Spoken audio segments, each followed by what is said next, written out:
해 아래에서 수고하는 모든 수고가 사람에게 무엇이 유익한가? 아멘. 할렐루야. 네, 오늘 변함없이 살아있는 주님의 음성을 듣기 위하여 우리가 이렇게 하루의 시작을 말씀과 기도로 여는 것을 주께서 기쁘게 받으시사 반드시 나의 삶 가운데 크게 역사하신다라는 믿음의 확신을 가지고 특별 새벽 기도에 함께하고 계시는 모든 성도님들을 주님 환영하고 축복합니다. 우린 이 시간에 어제부터 전도서를 통해서 은혜 받는 귀한 시간을 가지고 있습니다. 자, 여러분들 전도서면 어떤 성경이라고 생각이 드십니까? 네, 이렇게 강렬한 마음으로 이렇게 또 말씀을 저한테 텔레파시를 보내주셔서 어찌나 감사한지요. 자, 전도서는 오늘부터 우리가 이제 어제부터 살펴보았죠. 어제부터 살펴보았던 전도서는 이스라엘 3대 왕인 솔로몬이 자기의 인생 말미에 첫 번째가 무엇이었습니까? 인생의 허물을 지적하였어요. 그리고 두 번째가 무엇이죠? 하나님과 관계 회복을 통해서 허물을 극복할 수 있다는 것입니다.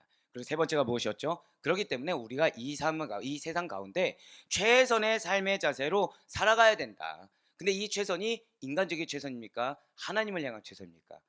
맞습니다. 하나님을 향한 최선의 삶의 자세로 허무한 결과가 아니라 유의미한 결과를 위해서 나아가야 된다라고 기록되었다는 거죠. 맞습니다. 인생은 허무 그 자체가 맞다라는 거예요. 무엇을 해도 결국에 남는 것이 하나 없이 계속해서 허덕이다가 이 인생의 말미를 맞이하는 것, 그것이 이 세상에 속한 자들의 인생이자 삶이라는 것이죠. 그러나 하나님 안에서 자족함을 배우며 살아가는 참된 그리스도인들은 이런 허물을 극복할 수 있다는 것입니다. 그 가운데 어제 전도서 1장 1절과 2절 말씀을 통해서는 전도자가 무엇이라고 말씀합니까? 해 아래 인생이 피할 수 없는 절대 허무. 절대 고백하실까요? 절대 허무. 네, 절대 허무에 대해서 선언을 했다는 거예요. 그리고 오늘은 해 아래 인생의 허무를 선언하는 전도서 전체의 주제를 말해주고 있다는 거죠. 자, 제가 방금 어떤 주제라고 말씀드렸습니까? 전도서 전체의 주제가 전도서 1장 3절에 기록이 되어 있다는 거예요.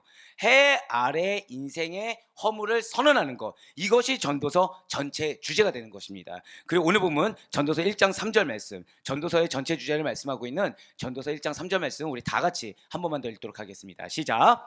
해 아래에서 수고하는 모든 수고가 사람에게 무엇이 유익한가? 아멘. 제가 방금 읽을 때 좀 톤을 잘못했어요. 그러니까 우리가 질문할 때 뒤에 톤을 내립니까 올립니까? 올리죠. 원래 그런 톤이에요.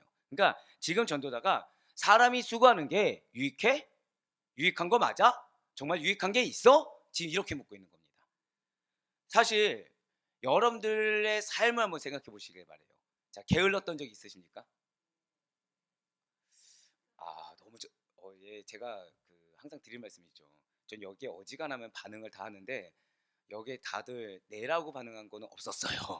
네, 다들 대답을 하지 않든가, 네, 아니면은 네, 뭐 수고하고 있습니다. 뭐 이제 이렇게 얘기를 할 줄 알았는데 다들 저는 수고하지 않습니다라고 대답할 줄은 꿈에도 몰랐네요, 지금. 사실 근데 여러분들 삶 전체를 조망해 볼 때, 죄송합니다. 커트를 너무 크게 했네요, 커트를. 예, 여러분들 삶 전체를 조망해 볼 때 수고라는 것을 안 하는 분은 없다는 거예요. 학생은 학생 나름대로 수고를 합니다. 그러니까 아무리 공부를 안 하는 친구가 있다고 해도 스트레스를 받습니까? 안 받습니까? 스트레스를 받아요. 스트레스 받으면 무엇을 하죠? 내가 그래도 이거라도 해봐야겠다라는 결단하고 어떤 무언가 수고라는 것을 한다는 것입니다. 우리가 직장을 가요. 직장 가면 직장에서 아무리 마음에 안 든다고 하더라도 최소한 내가 월급만큼 또는 다른 사람들에게 지적받지 않을 정도의 수고라는 것을 감당한다는 것이죠. 예, 맞습니다. 사실 인간 삶의 전체를 바라볼 때 그 삶에 있어서 이미 창세기에서 하나님이 말씀하셨어요. 우리가 무엇하지 않으면 소산을 얻을 수 없다고 말씀하셨습니까? 수고하지 않으면, 노력하지 않으면 소산을 얻을 수 없다고 이미 말씀하셨어요. 그러니까 즉 아담의 원죄 이후에 징계를 받은 다음부터 인간의 삶 전체에서 수고라는 것은 결코 일시적인 것이 아니라는 것입니다. 우리의 인생 내내 있어서 이 수고는 항상 따라올 수밖에 없다는 거예요. 그런데 그 수고가 고통스러운 수고가 계속되고 있는 것이 현실이라는 것이죠. 왜 그런 걸 경험하죠? 내가 언제까지 이렇게 살아야 돼? 내가 언제까지 이 일을 계속해야 돼? 내가 언제까지 공부를 계속해야 돼? 하다못해 왜 그 서울대 박사과정을 받는 친구들이 있어요. 그 친구들 만나서 얘기를 해보면 그 친구들까지도, 자, 서울대 박사면 여러분들 어떻습니까? 그래도 우리나라의 최고 석학 아닙니까? 미래를 두려워해요. 진짜 미래를 두려워합니다. 자기가 끽해봤자 지금 조교, 그리고 이 박사 이후에 자기가 그동안, 그러니까 박사 정도 이제 논문을 마무리 지으려고 하니까 무엇이 느껴지냐면 허무한 거예요. 왜냐하면 지금까지 들어간 돈, 그리고 지금까지 고생했던 거, 근데 그 결과물을 자기가 납득할 만한 정도로 받아들여야 되는데 현실이 그게 안 되는 겁니다. 오히려 자기보다 공부를 못했던 친구들이 더 잘 사는 걸 봐요. 오히려 자기보다 공부를 더 안 했던 친구들이 형통한 걸 봅니다. 그러니까 그 친구들이 그러니까 흔한 말로, 요즘 애들 말로 현타라고 하죠. 현타가 오는 거예요. 그러니까 나중에 논문을 쓸 때쯤에 돼서 힘이랑 기력이랑 다 빠지는 거죠. 그러다 보니까 저희 자녀들하고 같이 만나서 얘기하는데 무슨 얘기를 해줘요?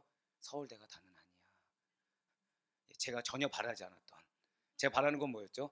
공부해서 이렇게 하면 이런 게 있어 바랄 줄 알았더니, 승준아 서울대가 다는 아니더라고. 지금 누나를 봐. 막 이런 식인 거예요. 그럼 저는 옆에서 이제 그 틈을 타고서 예수가 전부야. 예수가 전부야. 그래. 너의 미래는 끝까지 예수가 전부이길 바란다. 이 말을 하면서도 마음속에 뭐가 있어요? 세상에 열심을 다한다고 해서 그것이 전부는 아니구나. 네, 맞아요. 설교를 하기 위해서, 전도 설교하기 위해서 나름의 세상적으로 잘 나가는 분들, 세상의 석학들을 만나서 인터뷰를 한 걸 좀 해봤습니다. 해봐서 결국에 그들의 입에서 나온 말이 무엇이었어요? 미래에 대한 불안감입니다. 지금 삼성에서 중직에 계신 분들도, 지금 어떤 위치 부장급에 계신 분들도 미래에 대한 불안감, 공부를 열심히 해서 미래가 있는 분들도 미래에 대한 불안감, 그 누구나 다 갖고 있다라는 거예요. 예, 맞습니다. 우리 현실이 결국 무엇입니까? 그럼 그들이 지금 수고를 할 때 어떤 마음에 납득이 될까요, 안 될까요? 지금 수고를 하는데 납득이 안 되는 거예요. 밑 빠진 독에 물 붓는 듯한 느낌이 든다라는 거죠. 즉 고통스러운 수고라는 것이 우리의 인생의 지금 현실이라는 것입니다. 그런데 우리는 그렇게 세상에 속한 자들이 아니라는 거죠. 이러한 현실 앞에 전도자가 지금 무엇이라고 평가하고 있습니까? 이 모든 수고를 통해서 우리가 얻을 수 있는 거 아무것도 없어. 우리의 인생 전체에서 발견되는 지속적인 수고, 사실은 전부 다 헛되라고 평가하고 있는 것입니다. 그렇습니다. 진실로 하나님을 알지 못하는 죄악된 인간이 인생 가운데서, 나의 삶 가운데서 행하는 그 모든 수고라는 것은 아무것도 아니라는 거예요. 결국 헛되고 헛되다라는 것입니다. 하나님을 알지 못하는 죄인의 결국이 무엇이에요? 헛되다라는 것입니다. 오늘 보면 3절에서 말하는 해 아래라는 단어의 말씀이 있어요. 이 해 아래 말씀은 절대 고백하실게요. 공간적 배경, 공간적 배경을 이야기하는 거예요. 그러니까 헛된 인간들이 살아가고 있는 터전인 공간적 배경을 의미하는 것을 해 아래라는 단어로 표현하고 있다는 거죠. 진실로 하나님께서는 하늘에 거하고 계십니다. 사람은 하나님과 완전히 분리되어서 하늘 아래 공간에서 산다라는 거예요. 이 세상은 절대 초월자, 절대 전능자가 되시는 하나님께서 거하시는 곳이 결코 아닙니다. 죄악된 인간이 죄성에 오염되어 있어요. 무의미와 고통 속에 살아가고 있는 삶의 영역이 바로 이 세상이라는 것이죠. 이러한 이 세상이 어디 아래에 있다는 것입니까? 해 아래에 있다는 것입니다. 그래서 해 아래에서 행하는 모든 수고와 그 결과는 이익과 아무 상관이 없다라고 전도자는 지금 정의를 내리고 있다는 거예요. 그런데 중요한 것은 이러한 사실이 비단 전도서에서만 가르치고 있는 교훈이 아니라는 것이죠. 해 아래 인생, 정확히는 믿음 없이 죄악이 관영한 세상 가운데 빠져서 살아가는 인생의 허무와 무가치함에 대한 강조는 비단 전도서의 가르침에만 국한되고 적용되는 것이 아니라 모든 하나님의 말씀에 대해서도 적용되는 메시지라는 것입니다. 성경은 악한 자의 길과 패망의 길, 하나님을 거스르고 패역을 자행하는 삶, 실수와 실패를 반복하는 삶에 대해서 분명히 보여주고 있어요. 성경은 그렇기 때문에 죄악된 인간의 자리에서 떠나서 마땅히 살아야 할 삶이라고 할 수 있는, 자, 저를 따라 고백하실까요? 하나님을 경외하는 삶. 네, 그렇습니다. 하나님을 경외하는 삶을 이야기해요. 이것만 이야기하든가요? 사명을 감당하고 확고히 이룩해야 하는 삶, 즉 죽기까지 순종하는 제자의 삶, 그리고 종말을 준비하고 악한 세상에서 승리하는 삶, 결국 믿음의 삶을 우리들에게 가르쳐주고 있다는 것입니다. 그렇습니다. 악한 죄인들에게 예정된 비참한 삶, 그 헛된 수고를 반복할 수밖에 없는 괴로운 삶에서 벗어나고자 한다면 죄사함을 받아서 새로운 삶의 영역으로 들어가야 된다는 거예요. 자, 제가 방금 어떤 표현 썼습니까? 저를 따라 고백하실까요? 새로운 삶의 영역. 자, 여러분들 전도서를 바라볼 때 여러분들 이거를 기억하셔야 된다는 거예요. 전도서가 우리가 그냥 단순히 이 세상에서 행하는 모든 것이 헛되다 이것이 아니라는 것이죠. 전도서는 하나님이 없는 삶의 헛됨, 믿음이 없는 삶의 헛됨을 이야기하고 있는 것입니다. 더불어서 우리로 하여금 새로운 삶의 영역, 죄사함을 받은 후에 오는 새로운 삶의 영역으로 들어가야 된다는 거예요. 그래서 해 아래 죄인으로서 살다 갈 것이냐, 아니면 그 비참한 운명을 거스를 다른 차원의 삶, 새로운 삶의 영역으로 들어가서 유익한 결과를 내며 살 것인가, 이 두 가지 질문을 던지는 것이 전도서입니다. 그런데 이 두 가지 질문이 종이 한 장 차이라는 거죠. 한마디로 말씀드리면 헛수고로 돌아갈 일을 해서는 안 된다는 것입니다. 어떤 사람도 결코 자신의 노력을 통해 어떠한 긍정적인 결과나 유익을 얻을 수는 없어요. 왜요? 우리는 아담의 원죄를 타고 태어난 자들입니다. 아담의 원죄를 안고 태어난 인간은 스스로의 노력으로는요, 죄인의 무익함에서 벗어날 길이 없다라는 것이죠. 전적 무익하고 전적 타락한 인간의 모든 노력은 허사가 되어버린다는 거예요. 결국에는 그들에게 예정된 비참한 사망과 죄로 인한 타락만이 그들의 행함의 결과로 나타날 뿐이라는 것입니다. 자, 예를 한 가지 들어볼까요? 자, 지금 여기 컵이 보여요. 이 컵이 보이는데 이 컵이 깨졌습니다. 깨졌습니다. 여기 물 담으면 될까요, 안 될까요? 안 돼요. 근데 컵이 깨졌는데 겉으로 보기에 티가 안 나요. 예를 들어서 위에가 깨졌어요. 근데 이 깨진 조각이 이 안에 있는 겁니다. 이거 물 넣으면 되나요, 안 되나요? 이거 물 마시면 어떻게 되죠? 유리를 먹게 되는 겁니다. 자, 피해가 있을까요, 없을까요? 피해가 있다는 거예요. 그런데 내가 이거를 나름 어떻게든 한번 재활용을 해보겠다고 씻어내 본 거예요. 씻어낸다고 하더라도 왜 여러분들 깨진 컵, 이 깨진 조각이 더 깨집니까, 안 깨집니까? 더 깨지는 거 알고 계시죠? 씻어낸다고 하더라도 이 컵이 결국 사람에게 유해한 컵이라는 거에 대해서는 그 본질은 변합니까, 변하지 않습니까? 변하지 않는다는 거예요. 이거는 아무리 이 안에 있는 물을 버리고 새 거를 담든, 아무리 좋은 뭐 홍산물을 넣던, 설거지를 하든 변함없는 것은 이것은 어떤 컵이다? 깨진 컵이라는 거예요. 컵으로서 역할을 할 수 없는 컵이라는 거죠. 또 하나 말씀드려볼까요? 이제 곧 죽임을 당할 사형수가 있다고 한번 생각해 보시기 바랍니다. 그런데 그가 잠시 잠깐 그래도 한번 죄를 뉘우치는 마음에 거룩하고 아름다운 행동을 한두 가지를 해봤어요. 자, 그러면 그는 사형을 면하게 됩니까? 아니라는 거예요. 그러한 속죄행위를 한두 번 했다고 해서 그의 죽을 수밖에 없는 운명까지 되돌이킬 수 있는 것은 아니라는 것이죠. 그럼 내가 물을 마시려면 어떻게 해야 됩니까? 이 컵을 버리고 다른 컵을 가져야 되겠죠. 사형수가 사형을 면하려면 이제는 그 생애에서 사형을 명할 길이 있습니까, 없습니까? 없어요.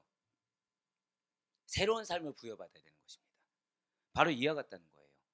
죄인된 인간이 그의 삶의 길이가 7, 80을 넘어서 뭐 100세, 120세까지 이른다고 해도 그의 운명은 인생이 짧아서 멸망이자 저주가 아니라 인생이 길다고 하더라도 멸망이며 저주라는 거예요. 왜요? 죄인이 죽도록 수고한 뒤에 얻을 수 있는 유익이라는 것은 결국에 이 컵과 같기 때문에 무엇을 해도 얻을 수 있는 게 없다는 것이죠. 이러한 사실에 대해서 전도서를 쓴 전도자 솔로몬은 그가 살아본 인생을 통해서 잘 알 수 있게 되었다는 것입니다. 인생 전체에서 한두 가지 성공적으로 좀 무언가를 이룬 사람이 인생 별거 없어, 내가 살아보니까 다 헛되더라 라고 하면서 자기가 어느 정도 누리는 삶을 그대로 영위하면서 살아가면서 말을 한다고 한다면 그의 말에 절대적인 신빙성이 있겠습니까? 없다라는 거예요. 주변에서 누군가 나에게 그런 말을 한다고 한다면 조금 더 노력해서 더 높은 자리에 가보면 더 나은 삶이 기다리고 있을 거야. 그 사람이 말하는 삶은 인생의 전부가 아닐 거야. 그 영역에선 그 사람 말이 맞을 수도 있겠지만 궁극적으로 그 사람도 그 영역 안에 갇힌 거 아니겠어? 나는 다른 노력을 해봐야 되겠어 라고 반박하지 않겠습니까? 그런데 솔로몬은 좀 다르다는 거죠. 솔로몬의 교훈은 그런 나름의 성공을 거둔 자들의 말과는 우리에게 다르게 다가올 수밖에 없다라는 것입니다. 왜이겠습니까? 실제로 솔로몬은 남부럽지 않은 최고의 높은 주의 삶을 살아본 자가 아닙니까? 거기에 더해서 솔로몬은 누가 세우셨어요? 하나님이 세우셨어요. 하나님이 이끄셨습니다. 하나님이 지혜를 주셨어요. 믿으십니까? 결국 하나님이 이끈 삶의 최고봉이 어떤 건지 경험해 봤는데 그러한 솔로몬의 교훈이 결국 무엇이든가요? 자신에게 남는 게 무엇만 있었습니까? 믿음 외에는 남는 것이 없었다는 거예요. 하나님 외에는 남는 것이 없었어요. 그런데 그의 말미를 보세요. 말미가 아름다웠습니까? 말미가 아름답지 않았다는 거죠. 그러니까 그가 결국 고백할 수 있는 것이 무엇이에요? 인생은 헛되더라. 해 아래.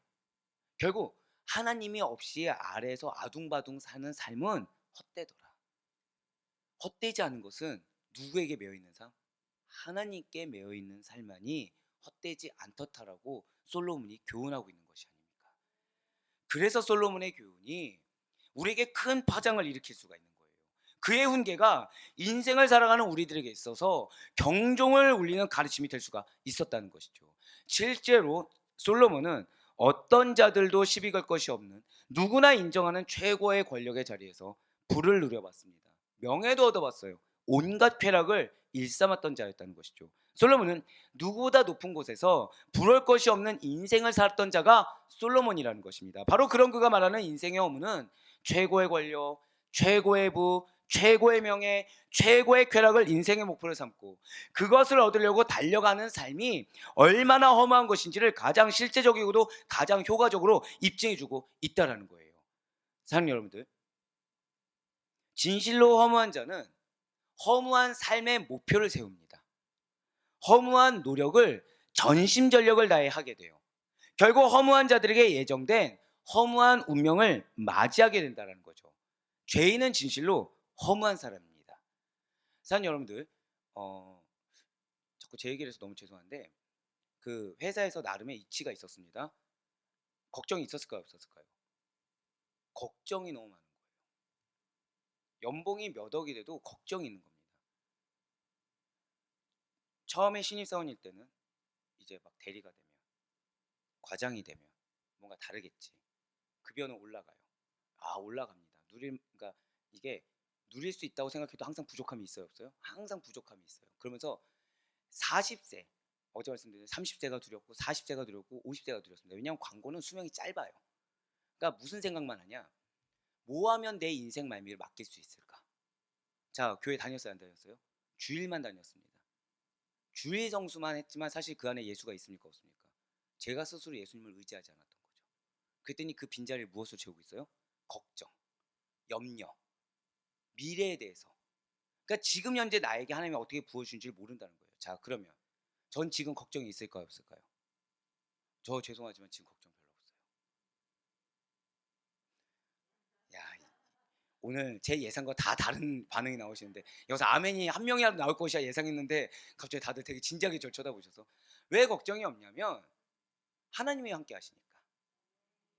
예, 정말로 하나님이 함께 하시고 하나님이 함께 하시는 영혼들을 보내주셨거든요. 그러니까 지금 제 눈에는 뭐만 보이냐면 하나님이 맡기신 양들이 잘 성장하나 안 하냐 이것만 보이는 거지. 뭐 여러분들이 저를 걱정해 준 것처럼 그래도 자녀들이 이렇게 돌봐야죠. 사실 이런 걱정이 별로 안 되는 겁니다. 몸 좀 돌보세요. 예, 몸도 별로 걱정이 안 되는 거예요. 이유는 왜냐면 예, 하나님이 함께 하시니까 이게 쉰 목소리가 은혜면 쉰 목소리를 유지하게 하실 거고 네, 만약에 맑은 목소리가 나야 되면 맑은 목소리 선포하게 하시겠지. 그러면서 약간 기대는 뭐가 있어요? 최소한 송구영 씨 카운트다운 정도는 맑은 목소리 내게 해주시겠지. 감사해요. 아멘이 한 명 나왔네요. 네. 예. 그러니까 별로 걱정이 없다는 거예요. 어떤 차이가 있습니까? 과거는 세상으로 다 중무장해봤던 하지만 정작 누가 없어요? 하나님이 없었던. 근데 지금은 세상의 것을 다 버리고 뭐만 있는 거예요? 하나님만 있는. 이 차이가 있더라는 것입니다. 그래서 전도서를 보게 됐어요. 얼마나 큰 은혜겠습니까? 얼마나 크게 실제로 다가왔겠습니까? 사랑하는 여러분들, 여러분들의 삶에 100억이 1000억이 있다고 해도 그건 여러분들을 보장해 주지 않습니다. 여러분들 삶 가운데 정말 자녀가 뭐 대통령이 된다. 마음의 기쁨이 있을지언정 걱정이 없겠습니까? 걱정이 있을 수밖에 없다는 거예요. 그러니까 우리가 생각하는 세상 가운데 이런 완성도 있는 삶이라는 것을 우리가 아무리 누려봤자 우리 안에 예수가 없다고 한다면, 우리 안에 예수로 인한 신앙이 견고하지 않다고 한다면 우리는 결국 허무한 수고를 할 수밖에 없을 것입니다. 하지만 그것이 아니라는 거예요. 여러분과 저는 예수 그리스도께서 함께 하십니다. 그 예수 그리스도께서 여러분들을 한 사람으로 지정해 주셨고 우리 교회를 그리고 여러분들의 가정을 한 장소로 삼아 주셨으며 그 가운데 여러분들을 통해서 역시 한 도구를 여러분들을 도구로 삼으시사 영혼들을 변화시키는 당신의 놀라운 사역을 이루실 뜻이 있으십니다. 믿으십니까? 이것이 우리에게 전부가 된다는 거예요. 그래서 여러분들의 것은 우린 이미 전도서 말씀 받기 전에 우리의 모든 것은 헛되다 헛되지 않다. 헛되지 않다라고 말씀해 주신 거예요. 할렐루야. 그것을 정말 믿길 바랍니다. 죄인은 진실로 허무한 사람이에요. 하지만 예수님이 있는 의인이라 칭함받은 자들은 허무한 사람이 아닌 것입니다. 오늘 본문에 또 나온 말씀이 있어요. 해 아래에서는 이제 이런 걸 알겠어요. 자, 사람에게라는 단어가 있다는 거죠. 오늘 본문에 사람에게에서 사용된 단어는 놀랍게도 아담입니다. 아담이에요. 성경에서, 근데 여러분들 이것 좀 알아주시면 좋을 것 같아요. 성경에서 사람을 지칭할 때 쓰이는 단어는 두 가지가 있습니다. 크게 두 가지가 있는데, 하나는 아담이 있고요, 하나는 절대 고백하실까요? 내가 이쉬입니다. 이쉬. 예, 한 번 더 고백하실게요. 이 축복의 메시지입니다. 내가 이쉬입니다. 자, 이거 정말 축복의 메시지예요. 이게 뭐냐면, 아담은 본문에서 이렇게 아담과 이씨라는 단어로 이렇게 나누게 된다고 말씀드렸는데, 아담과 이씨는 사람을 지칭할 때 그 실존에 대한 내용이 완전 다릅니다. 본문에서 나온 사람 아담은 인간의 연약함, 비천함을 나타내줘요. 그러니까 아담의 경우에는 보통 이렇게 아담 쓰면은 비천한 사람, 허무한 사람, 죄로 죽을 운명에 처한 자, 곧 흙에서 왔으니 흙으로 돌아갈 운명에 처한 인간을 지칭할 때 사용된다는 거죠. 그러니까 좀 더 쉽게 말씀드리면 비참한 사람, 허무한 사람을 지칭할 때 아담을 쓴다는 거예요. 반면 이쉬는, 저 고백하실까요? 존귀한 자. 네, 그렇습니다.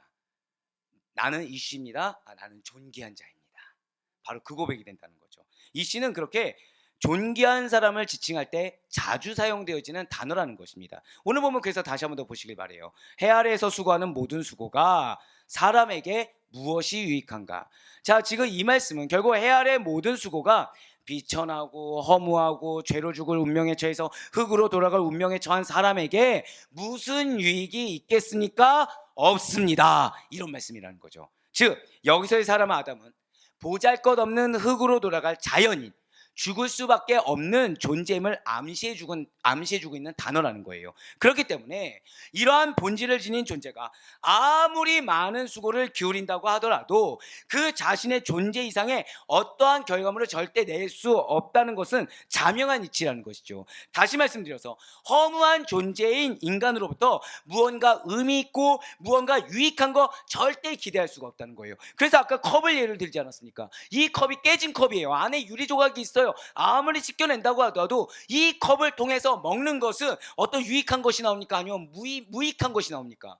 무익한 거, 해로운 것이 나올 수밖에 없다는 거예요. 이것을 마시는 의미가 있습니까? 없습니까? 내가 이 물을 마시는 이유가 뭐예요? 목마르니까 마시는 건데 이거를 마셔서 내가 상처를 입는다. 그러면 이거는 나에게 유익이 아니라 오히려 해로운 거라는 거죠. 의미가 되는 것이 아니라 오히려 안 마시면 못하는 존재가 돼버린다는 거예요. 마찬가지입니다. 여러분과 저의 정체성이 죄인, 그 이상도 이하도 아니라고 한다고 한다면 우리가 아무리 선행을 베풀고 우리가 아무리 좋은 말을 한다고 해도 죄인이 맺는 결과만을 기다릴 수밖에 없다는 것입니다.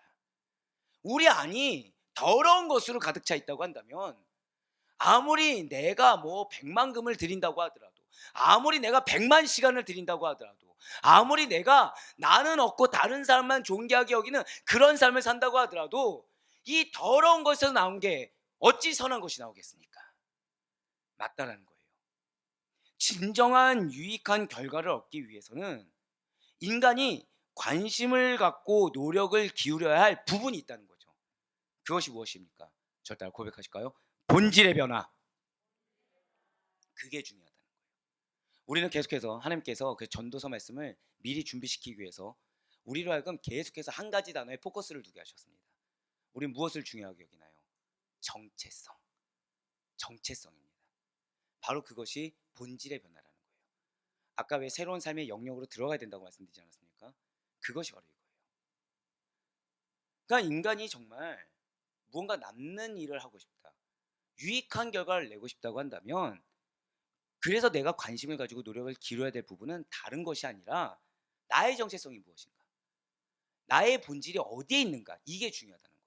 이건 믿는 자들도 마찬가지입니다. 믿는 자들도 평생을 항상 굳건한 하나님께 칭찬받는 믿음으로 나아갈 수 있습니까? 없습니까? 사실 불가능합니다.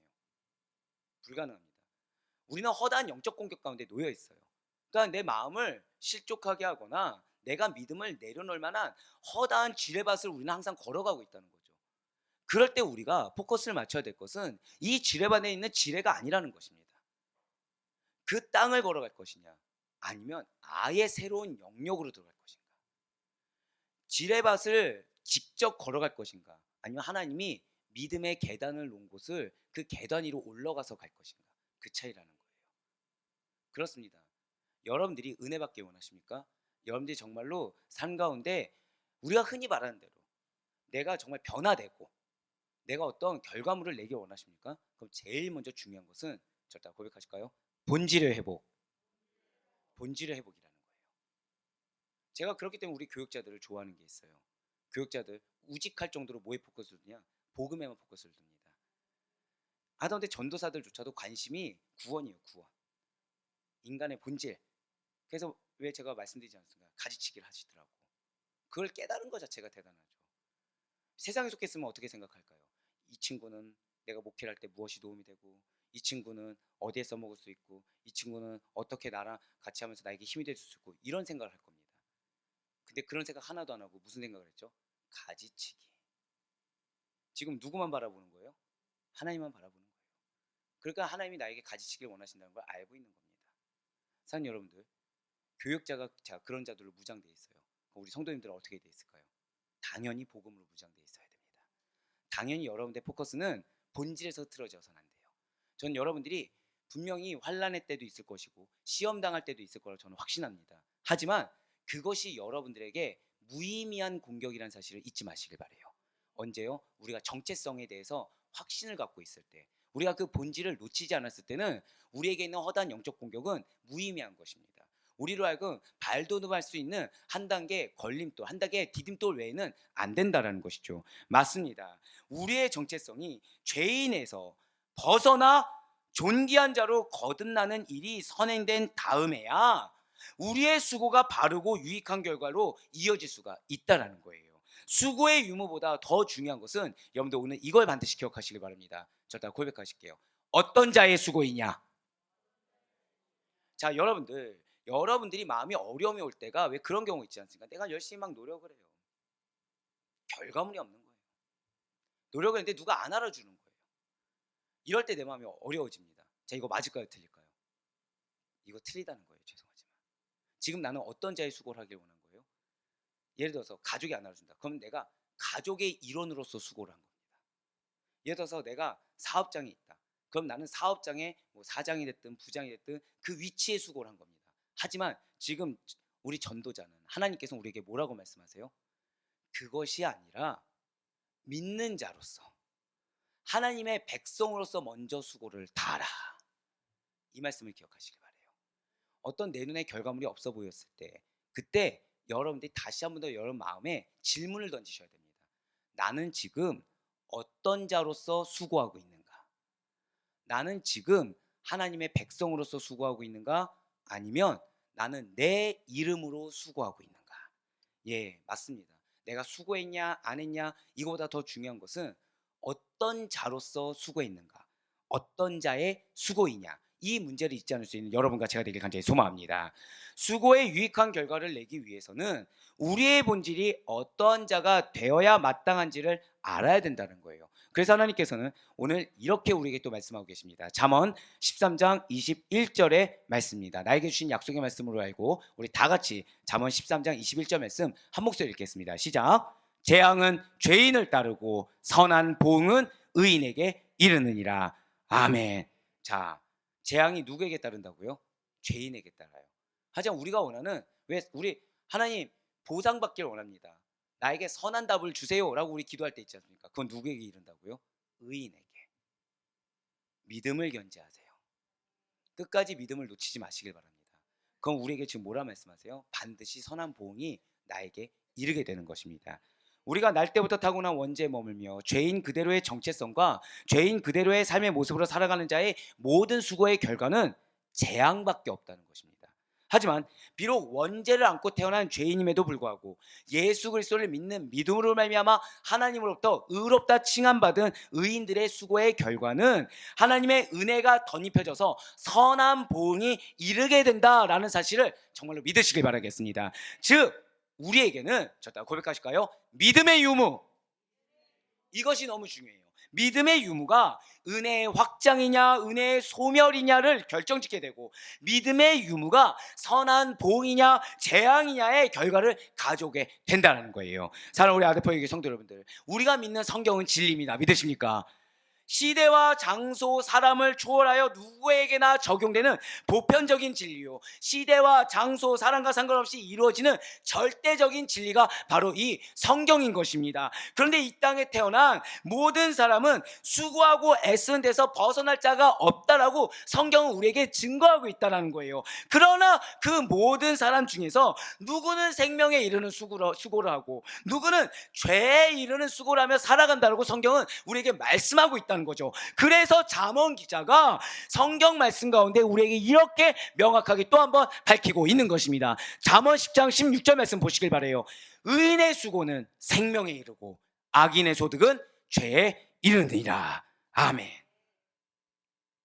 수고를 피할 수 없어요. 그래서 우리가 가장 배제해야 될 것이 나름의 수고입니다. 내 나름대로 하는 수고를 배제해야 돼요. 거기다 우리의 수고는 어떤 수고가 되어야 된다고요? 의인의 수고가 되어야 되는 것입니다. 그래서 내가 만약에 수고를 했는데 결과물이 없을 때 빨리 나의 정체성을, 나를 분별해 보셔야 돼요. 그래서 하나님 앞에 내가 뭐 10시간을 드렸는데 결과 없다, 이거보다도 하나님 이 10시간이 내가 죄인으로 드린 10시간입니다. 나를 용서하시고 지금부터 하는 수고만큼은 하나님께서 기뻐 받으시는 수고가 되게 하여 주시옵소서. 이렇게 기도할 수 있어야 된다는 거예요. 혹시나 여러분들이 삶 가운데 어떤 결과물이 없을 때 빨리 여러분들의 실존을 돌이켜 보시길 바랍니다.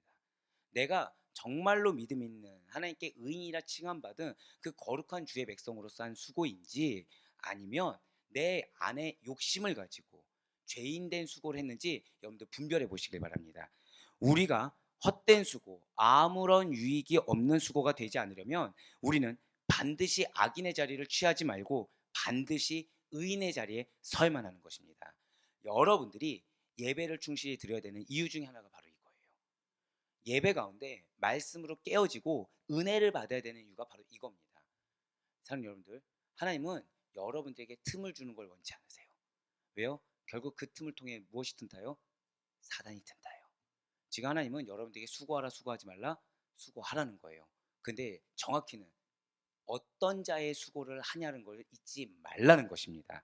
그러니 바랄 건 없기는 올 한 해 동안 계속해서 하나님께서 우리에게 바라시는 정체성, 이 정체성의 중요성을 평생 잊지 마시길 바라요. 여러분들이 기도에 앞서서 항상 여러분들을 분별해 보시길 바랍니다. 내가 지금 어떤 자로서 기도하고 있는지를 잊지 마시길 바라요. 믿음으로 거듭나 죄에서 탈출하여 의롭다고 인정된 신실한 믿음의 사람으로서 살아가시면서 헛된 수고, 유익 없는 수고가 아니라 선한 보응과 생명에 이르는 그러한 거룩한 은혜의 수고를 할 수 있는 우리 모든 성도님들, 하나님께서 인정하시는 수고를 할 수 있는 우리 모두가 될 수 있기를 주님의 이름으로 간절히 축원합니다.